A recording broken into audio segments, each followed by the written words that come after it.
warahmatullahi wabarakatuh. Baiklah, perkenalkan, nama saya Ahmad Fauzan Salangka dari kelas 11 MIPA 4 akan menjelaskan terkait faktor-faktor yang memengaruhi laju reaksi. Tetapi sebelum itu, pertama-tama saya akan menjelaskan apa itu laju reaksi dan teori tumbukan. Baiklah, langsung saja. Apa sih laju reaksi itu? Baiklah, laju reaksi adalah kecepatan proses terjadinya suatu reaksi sehingga reaktan habis dan berubah menjadi produk. Sehingga berdasarkan dari pengertian tadi, kita dapat mengambil kesimpulan bahwa laju reaksi merupakan perubahan konsentrasi tiap molar zat di tiap perubahan waktu. Selanjutnya yakni pembagian laju reaksi.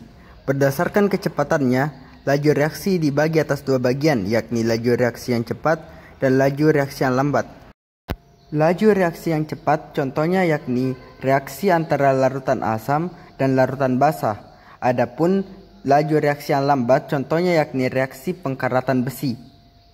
Kelajuan reaksi makin lama makin kecil nilainya jika 1. Jumlah reaktan semakin berkurang dan akhirnya akan bernilai 0, yang berarti reaksi selesai.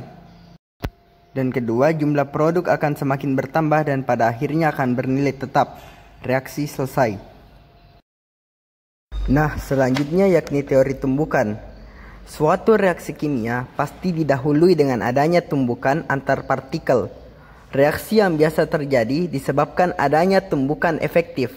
Nah, tumbukan efektif ini adalah tumbukan yang harus tepat dan harus cukup energi. Dan selanjutnya kita perlu mengingat kembali bahwa terjadinya sebuah reaksi disebabkan adanya pemutusan ikatan lama dan pembentukan ikatan baru. Baiklah, seperti contoh yang saya berikan di bawah ini yakni ikatan AB tambah CD menghasilkan ikatan AC tambah BD. Di sini AB tambah CD merupakan reaktan. Suatu saat ikatan AB tambah CD akan putus dan pada kondisi ini yakni putus dan berubah menjadi ikatan AC tambah BD. Saat ikatan tersebut putus, terjadi proses yang dinamakan teraktivasi. Proses ini membutuhkan energi. Lalu ketika menghasilkan produk akan melepaskan energi. Energi yang dibutuhkan ketika proses pemutusan rantai reaktan disebut sebagai energi aktivasi. Energi aktivasi ini adalah energi yang minimal digunakan untuk proses aktivasi. Nah, sekarang saya akan menjelaskan terkait faktor yang memengaruhi laju reaksi. Pertama yaitu konsentrasi. Larutan yang pekat artinya punya konsentrasi yang besar, punya partikel yang lebih rapat kalau dibandingkan dengan larutan yang encer. Nah, dengan kata lain, semakin tinggi konsentrasinya maka semakin banyak molekul dalam tiap satuan. Ini berakibat tumbukan antar molekul intensitasnya makin sering terjadi dan reaksinya berlangsung semakin cepat. Seperti contoh yang saya berikan di bawah ini, yakni tabung A dan tabung B. Diketahui konsentrasi partikel di tabung A lebih banyak dibandingkan partikel di tabung B.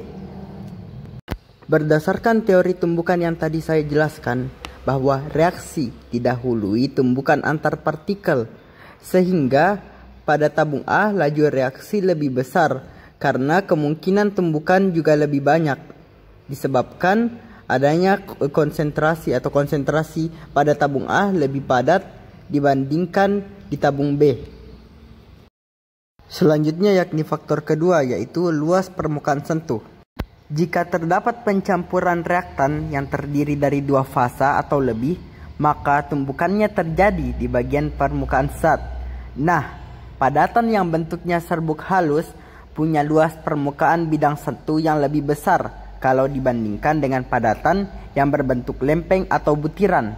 Maka berlaku bahwa semakin luas permukaan partikelnya maka frekuensi tumbukan bisa jadi semakin tinggi.